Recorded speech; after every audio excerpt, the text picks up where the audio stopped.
Coucou mes petits moches, on se retrouve aujourd'hui pour un maquillage blabla, donc c'est un get ready with me, c'est-à-dire que je vais me préparer avec vous tout en papotant, en répondant à vos questions parce que j'aime bien ça, j'aime bien papoter pendant que je me maquille face à la caméra, c'est très bizarre mais j'aime bien.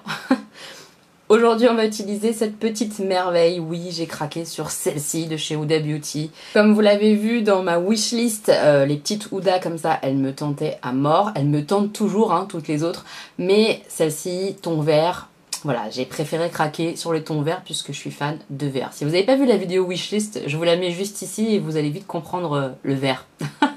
On y va, on va faire un look avec ces tons là.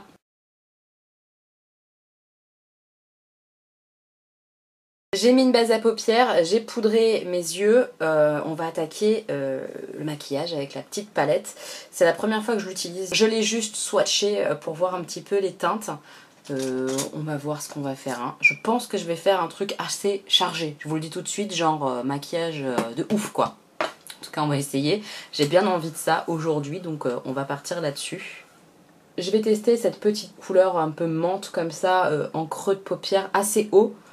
Pour après pouvoir mettre celle-ci tout de suite après, aussi en creux de paupière, pour faire un espèce de dégradé. On va voir. Hein. Oulou, je sais pas ce qu'on va faire aujourd'hui, mais on va voir. Hein. Alors, on m'a demandé de parler aujourd'hui parce que je vous ai demandé en fait sur Instagram de me donner des thèmes, de me poser vos questions, tout ça pour pouvoir après réaliser ce maquillage blabla. Parce que bah, sans vos idées, c'est pas toujours évident de savoir quel sujet aborder avec vous. Et on m'a parlé de l'hiver, de Noël et de la surenchère à la consommation, tout ça, ce que j'en pensais, etc. Alors, je fais partie de celles qui consomment beaucoup, mais j'en ai pleinement conscience. C'est-à-dire que je vais pas faire ah c'est pas bien d'acheter beaucoup, machin. Je fais partie de celles qui achètent énormément, surtout en période de Noël. Voilà, je suis faible en fait, je pense que je suis vraiment la bonne poire de la consommation de Noël quoi. Vous voyez, toutes les pubs me donnent envie d'acheter, me donnent envie de consommer. Voilà, maintenant j'essaye d'être un petit peu raisonnable, hein. C'est pas toujours évident mais j'essaye. Et je fais en fonction de ce que j'ai. Voilà, je suis pas le genre de personne qui va se mettre dans la merde non plus pour acheter une palette de maquillage. Pas du tout. Si j'ai pas d'argent, j'ai pas d'argent. Tout ça pour dire que c'est pas moi qui vais faire la morale en disant c'est pas bien, n'achetez pas trop, etc. etc. Par contre, pour tout ce qui est cadeaux de Noël, tout ça, je cherche les bons plans parce que j'achète beaucoup de cadeaux à mes enfants. Et je vais y revenir après, ma façon de voir Noël pour les enfants, etc. Bref. Mais ça ne me gêne absolument pas et même au contraire, je trouve ça mieux d'acheter d'occasion. Si c'est de l'occasion bon état, bah ça me fait plaisir et mes enfants ils s'en foutent d'avoir un livre neuf ou un livre d'occasion, ils s'en fichent complètement à Noël. Donc je suis partisane de l'occasion. Alors ce petit verre d'eau un petit peu clair, il faut revenir quand même pas mal de fois pour l'appliquer tout ça, mais il s'applique bien, il est joli, il est pas ultra pigmenté, voilà c'est ça que je voulais dire, mais il est très beau et du coup on peut le travailler, donc moi ça me va, au niveau de la pigmentation ça va. Je vais prendre celui-ci pour le mettre en creux de paupière mais un peu plus précis. Un peu, on va essayer. Donc voilà, je suis le genre à consommer beaucoup, à acheter beaucoup en période de Noël. Ça me fait acheter pas mal, les pubs, les machins, tout ça, ça marche entre guillemets sur moi, clairement. Mais j'essaye voilà, de me tourner un peu vers l'occasion. Je suis pas fermée, entre guillemets en plus, à faire des bonnes affaires, donc à payer moins cher. Et surtout à éviter d'acheter toujours plus et mettre toujours plus de choses en circulation. Voilà, si ça peut être de l'occasion, c'est très très bien je trouve. Et honnêtement, ça change rien au cadeau quoi. Si la personne elle veut un livre et qu'on lui achète d'occasion plutôt que de lui acheter neuf, je vois pas où est le problème. Voilà, je sais pas si je suis claire dans ce que je raconte, mais c'est ma façon de voir le truc quoi. Et comment j'aborde tout ce qui est Noël, tout ça avec mes enfants?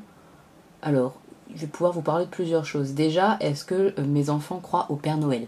Eh bien, à la base, on était mitigés en fait. C'est pas qu'on était contre, mais qu'on était vraiment mitigés sur le fait de faire croire un mensonge en fait aux enfants.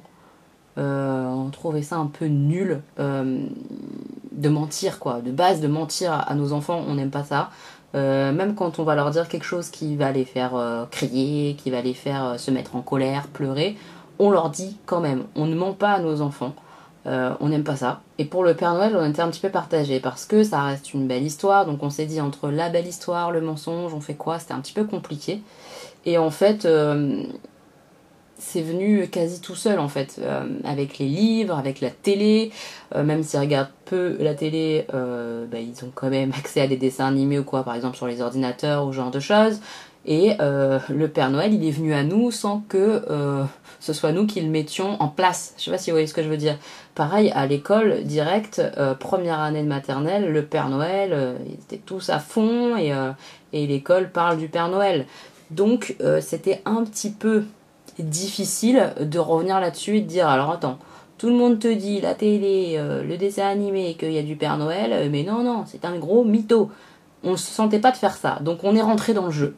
Voilà, bon gré mal gré. Mais voilà, on s'est dit, le jour où notre fils, parce qu'au départ c'était que Stanislas, notre fils va nous demander si le Père Noël il existe ou pas, évidemment on lui dira il n'existe pas. Voilà, on voulait pas mentir et on voulait répondre à ces questions. Donc le jour où il nous a dit oui le Père Noël il existe ou pas, parce que bon mon copain il dit qu'il n'existe pas, nanana. Et j'ai fait, bah écoute, ton copain il a raison, le Père Noël n'existe pas, c'est papa et maman qui font les cadeaux, papy, mamie, famille, les amis, etc. Mais si toi t'as envie de croire au Père Noël parce que tu trouves que c'est une jolie histoire, euh, parce que tu aimes bien cette idée que c'est un Père Noël qui t'amène tes cadeaux, etc., tu as le droit d'y croire. On a le droit de croire à ce qu'on a envie à partir du moment où on connaît la vérité. Voilà, c'est ce qu'on a fait pour Stan. Et Stan nous a dit au début, ah bah moi j'ai envie d'y croire, j'aime bien le Père Noël. Donc voilà. Et genre, juste après Noël, il nous a dit, oh bah non en fait, moi j'y crois plus au Père Noël. Hein. Bah ok, pas de souci mon chéri, tout ça. Donc là, Augustin, il croit encore, hein, clairement. Il est à fond dans le Père Noël, donc on le laisse croire au Père Noël, voilà, tout simplement. C'est pas un souci. Maintenant, comme pour Stanislas, dès qu'il va nous poser des questions ou qu'il va émettre des doutes, on va l'amener entre guillemets doucement et on lui dira la vérité tout en lui disant que s'il a envie de croire au Père Noël, eh ben, il a le droit quoi. Il a le droit de croire à des belles histoires. Voilà. S'il a envie de croire par exemple que les petits poneys, même si ça n'existe pas, les licornes ça n'existe pas, mais qu'il a envie de se dire ah c'est trop beau, j'ai envie d'y croire, j'ai envie, et bah pas de souci. Je sais pas si je suis claire dans ma façon de penser et dans ma façon de faire avec eux à ce niveau-là, au niveau du Père Noël. Mais c'est comme ça qu'on fonctionne, quoi. Ensuite, pour tout ce qui est cadeau. Alors, comment vous dire? Je ne suis pas du tout un exemple. Je suis une catastrophe. Et je le sais. Donc, comme ça, c'est clair. J'ai pas du tout l'intention de changer à ce niveau-là parce que j'aime ça et que je le fais pour moi. Alors, je vous explique. Je suis le genre de personne qui achète énormément de cadeaux à ses enfants à Noël. Voilà, mais énormément. C'est n'importe quoi, je le sais. Mais c'est comme ça que moi j'ai été éduquée. Et je vais un petit peu du coup raconter ma vie pour que vous puissiez peut-être comprendre ou pas en fait. Hein, si vous comprenez pas et que vous validez pas, je le comprends complètement et c'est pas un souci. Mais comme ça au moins vous saurez un peu le pourquoi. J'ai toujours eu des Noëls magnifiques, avec des beaux cadeaux, des très beaux cadeaux, beaucoup de cadeaux, des cadeaux faits clairement avec amour hein, par ma mère, hein, tout simplement. Des cadeaux qu'elle savait qui me feraient plaisir parce que sur ma liste ou parce que... Enfin voilà, toujours très attentionnés, des très beaux cadeaux, alors que ma mère, clairement, a toujours eu des tout petits salaires. Ma mère, elle s'est toujours... saignée, elle a travaillé 7 jours sur 7 en tant qu'aide-soignante à domicile, donc c'est un métier qui est pas facile du tout, elle a fait ça avec que des personnes âgées, et elle travaillait comme ça le week-end et toute la semaine, voilà. Donc je voyais pas très souvent ma maman, hein, clairement, enfin je la voyais, c'est pas le problème, mais disons qu'elle avait peu de temps pour moi, pour jouer avec moi, etc. Bref, passons, c'est pas le sujet.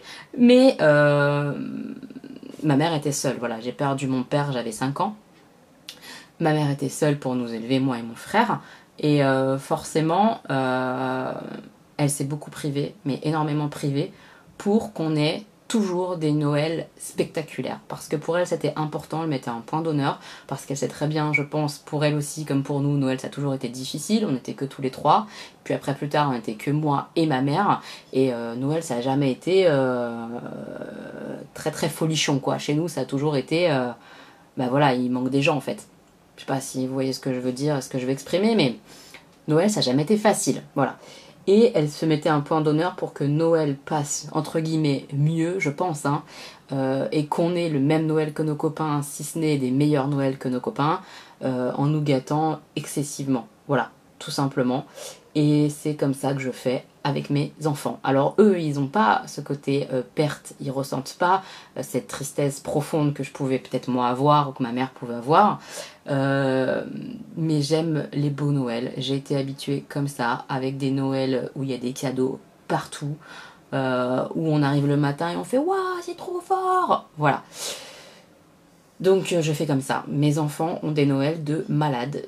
Vraiment, vraiment. C'est n'importe quoi. Je le sais, mais c'est comme ça. Et puis je fonctionne aussi sur le à Noël, ils ont tout entre guillemets ce qu'il leur faut pour l'année.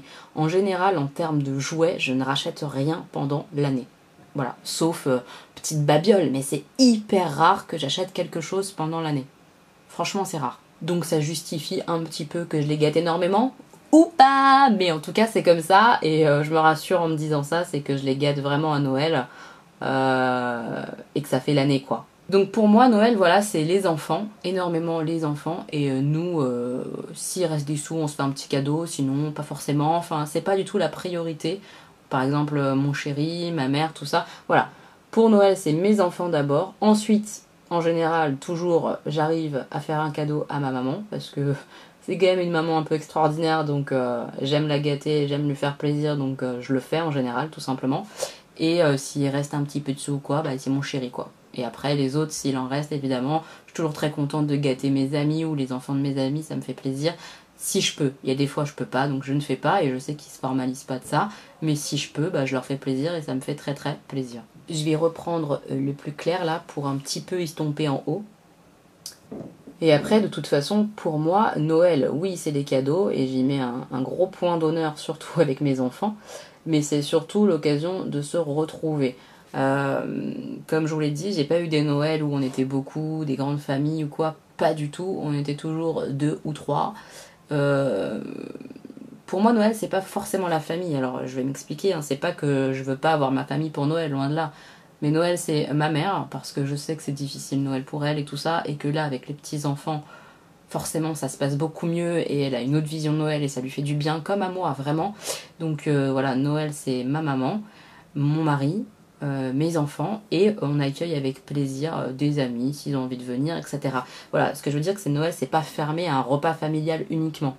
Si y a des collègues à mon mari, ou j'en sais rien, des amis à moi qui sont seuls parce qu'ils peuvent pas retourner voir leur famille, ou peu importe, on ouvre la maison sans problème. Voilà, c'est tout. La maison, en fait, elle est ouverte en général à Noël, et ceux qui veulent venir viennent. C'est pas synonyme de très très grosse bouffe parce que déjà on est végétarien, donc il n'y a pas le côté dinde ou je sais pas quoi, c'est pas notre délire. On se fait un bon repas qu'on a envie de manger ensemble, et après on fait des jeux toute la soirée. Voilà, on joue, on joue, on joue. Donc c'est juste un moment partagé, et voilà, c'est tout. Simple, simplicité pour Noël. On va tenter de faire un code quiz, hein, c'est pour ça que j'ai fait un creux de paupière aussi marqué. Donc je vais prendre mon concealer de chez Makeup Revolution, c'est le Conceal and Correct, en teinte C0, donc c'est le blanc.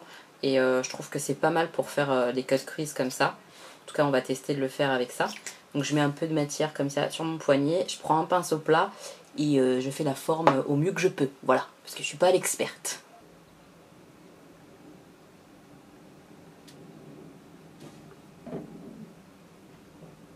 Là, je vous avoue que j'ai un peu de mal à parler. J'ai peur de faire un carnage, hein, parce que c'est là que tout se joue. Si la forme elle est mal faite, on est marron.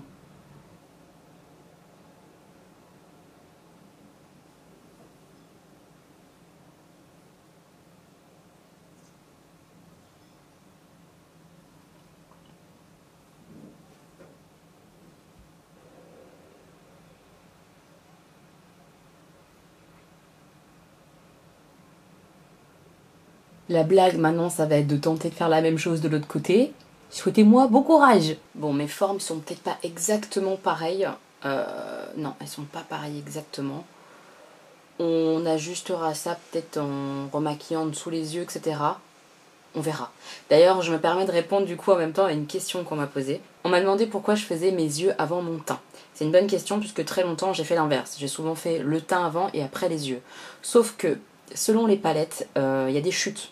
On se retrouve avec du fard à paupières là. Ou alors, pour rectifier justement ce trait là, moi je fais des maquillages assez étirés comme ça. Et bah quand on fait son teint et qu'on a trop descendu, qu'on a trop débordé, et bah avec son fond de teint ou avec un anti-cerne, on peut en passant l'anti-cerne et le fond de teint comme ça au ras de l'œil, en remontant la ligne de l'œil, savoir où est-ce qu'il faut que ça s'arrête. Genre là, il faut pas que ça dépasse ça. Donc tout ce qu'il y a en dessous, avec un fond de teint, je vais pouvoir l'enlever finalement, le gommer, l'atténuer et ça sera un maquillage des yeux plus net. Voilà pourquoi je fais mon teint après.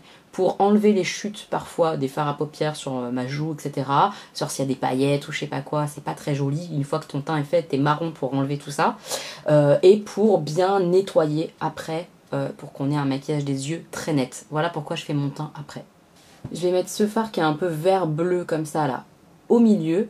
Ensuite, je vais essayer de mettre un plus foncé, genre celui-là vers la queue comme ça là, et un plus clair, genre celui-là peut-être, ou celui-là, on va voir en coin interne. On va tester ça, donc là je prends celui-ci et on va le mettre à peu près au centre. Et je vais essayer, oh là là, je tente des choses de fou aujourd'hui, ça va être un carnage, je sens le carnage. Je vais tenter de laisser un petit espace comme ça au-dessus, une petite bande, pour mettre juste un fard très très très clair pailleté comme ça, pour faire genre, c'est la paillette. On va voir. Le fard est beau. Oh, ce fard, il est trop trop beau. J'adore la couleur.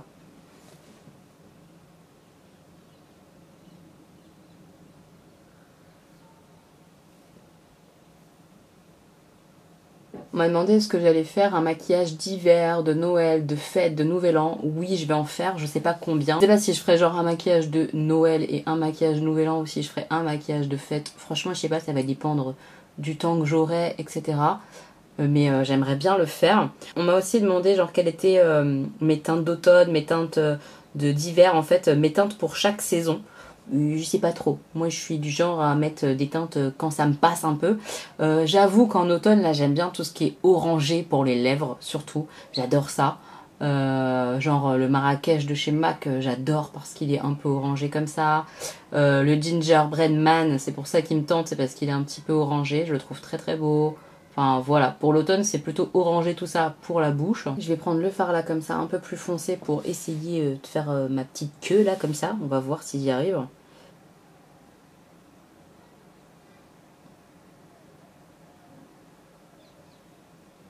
C'est pas facile là de fondre en fait les deux teintes.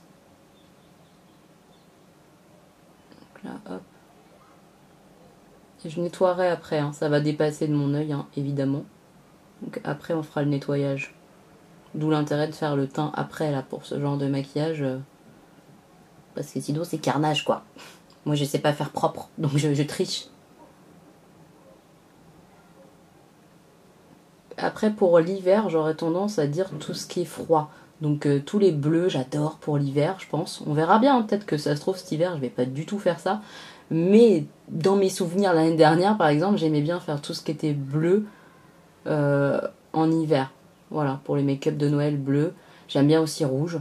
Pour Noël, les fêtes, tout ça, j'aime bien le rouge. Pour ce qui reste du coin interne, je vais utiliser celui-là. Parce qu'il est un petit peu vert d'eau quand même. Donc je pense que ça fera bien pour fondre un peu, pour faire dégrader. Après, pour le printemps, l'été, tout ça, moi j'aime bien le jaune. Voilà, tout ce qui est jaune, rose, j'adore. Je trouve ça très, très frais en fait. Donc c'est bien adapté, je trouve. Hein. Qu'est-ce que j'aime aussi? Tout ce qui est un peu violet, tout ce qui est vert d'eau aussi, j'aime bien. Mais plus clair, vous voyez, je sais pas. Je suis plus dans les tons marronnés, peut-être aussi prune pour l'hiver. Pour l'automne aussi, le prune, j'adore. J'adore ça.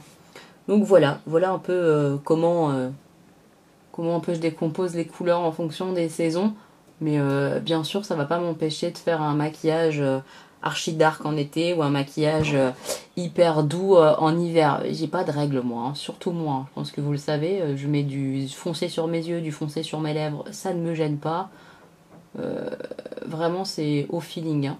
Alors on en est là, on a fait les deux yeux. Pour l'instant, c'est pas trop mal. C'est pas trop mal. Les yeux sont pas exactement pareils, mais on va corriger un petit peu ça et ça devrait le faire, je pense, j'espère. Je suis pas mécontente pour le moment. On va peut-être tout gâcher, on va voir, je sais pas. Je vais prendre ce fard là avec un tout petit pinceau tout fin pour faire la fameuse ligne là comme ça un peu pailletée que j'avais envie de tester de faire. On va voir ce que ça va rendre.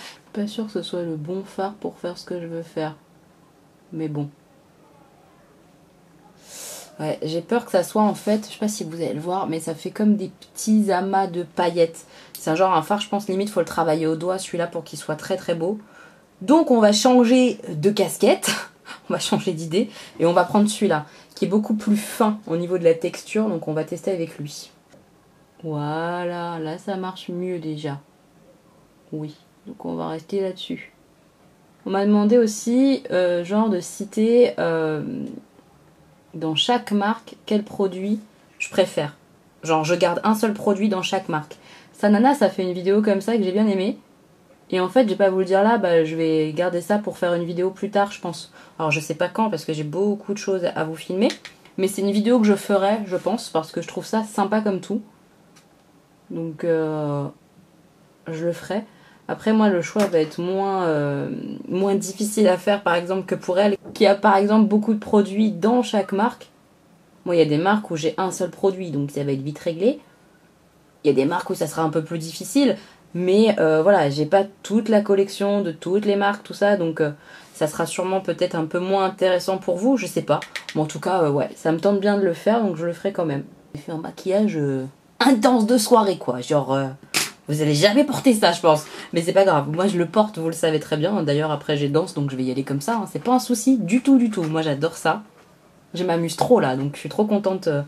Je suis au top quoi. Alors j'ai fait mon teint, comme d'habitude tous les produits que j'utilise, je les mets en barre d'infos, comme ça vous pourrez un peu savoir quel fond de teint j'utilisais, quel anti-cerne, etc. Si ça vous intéresse, vous avez tout en barre d'infos. Les deux verres qu'on a utilisés pour le haut de l'œil là, on va les reprendre. Et je pense qu'on va s'arrêter là parce que, comment vous dire, c'est déjà assez bariolé, je pense. Je pense qu'on va encore me dire, ah mais c'est un maquillage de carnaval. Oui alors, c'est quoi le problème? Moi je fais carnaval tous les jours, voilà. On m'a demandé quelle était ma marque de palette préférée. C'est beaucoup trop dur comme question. Je trouve ça très méchant. Je ne sais pas. Franchement, je ne sais pas quelle est ma marque de palette préférée. Franchement, là, j'utilise une Huda Beauty et toutes les Huda Beauty que j'ai, là, c'est la 4e, celle-ci. Je les trouve trop belles. Très honnêtement, la qualité des fards est franchement très bonne. Il y a de l'originalité quand même bien souvent. Elle nous fait des choses un peu sympas. Même sa palette là, New Nude qui vient de sortir, qui est dans mon anti-haul. Si vous ne l'avez pas vu, je vous le mets juste là.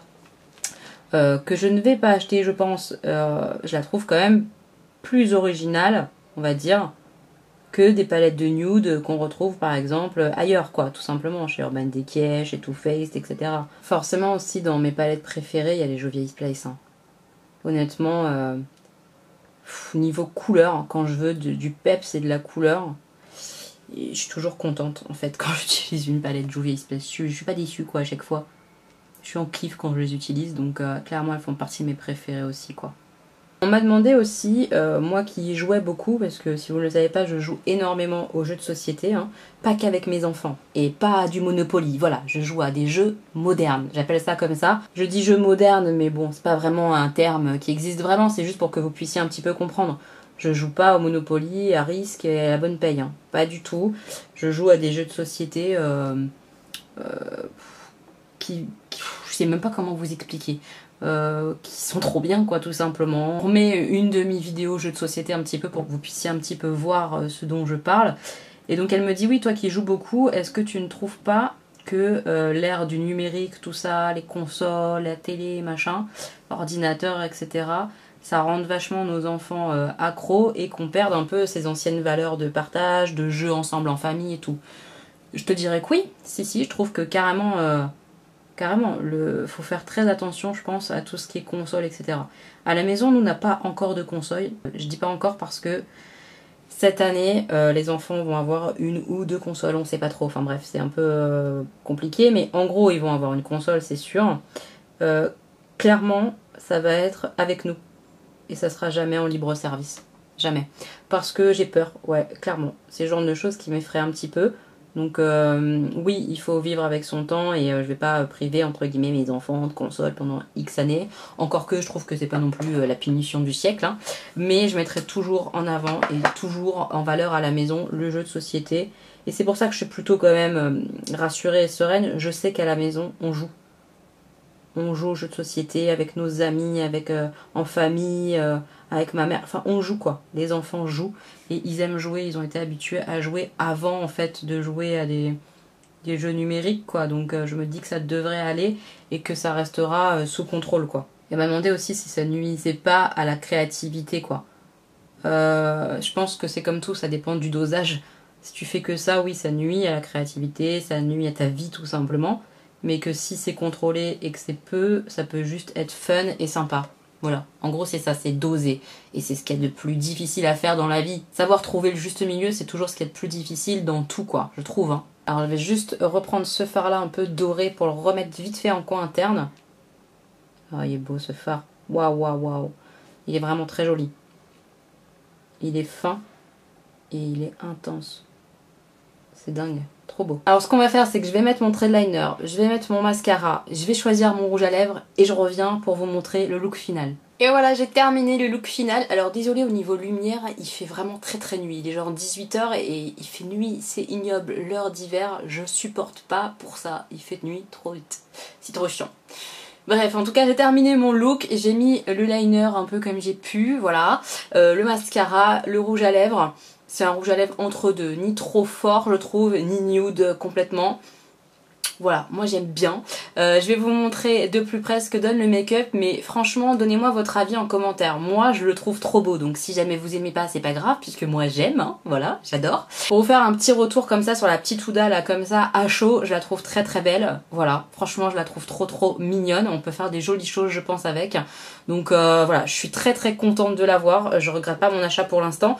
Bien sûr, j'ai fait qu'un seul look. Je vais en faire d'autres. Je vous les montrerai sur mon Instagram, évidemment, donc n'hésitez pas à me rejoindre sur Insta. J'espère que ce style de vidéo où on se prépare ensemble, où je blablate avec vous, ça vous plaît toujours, dites-moi ça en commentaire. Et surtout, donnez-moi vos thèmes, posez-moi vos questions pour que ça puisse comme ça ensuite alimenter les prochaines vidéos Get Ready With Me, blabla quoi, tout simplement. Si vous aimez en tout cas, pensez à mettre un like parce que ça encourage la chaîne, ça nous aide à nous rendre toutes et tous visibles. Donc c'est super important de liker les vidéos. Et puis si vous n'êtes pas encore abonné, et ben bienvenue chez les petits moches. J'espère que mon univers vous plaît. Si c'est le cas, abonnez-vous. Vous avez le bouton s'abonner et la petite cloche aussi à mettre en mode sonnerie là, avec les petits traits comme ça, genre gling gling gling gling. Comme ça, vous êtes au courant de toutes les sorties de vidéos que je fais. Mes petits moches, on se retrouve bientôt pour une nouvelle vidéo. Je vous embrasse fort. Moi, je vous fais plein de bisous. Merci d'être là. Merci beaucoup. C'est trop. Je vous adore. Voilà. Gros bisous.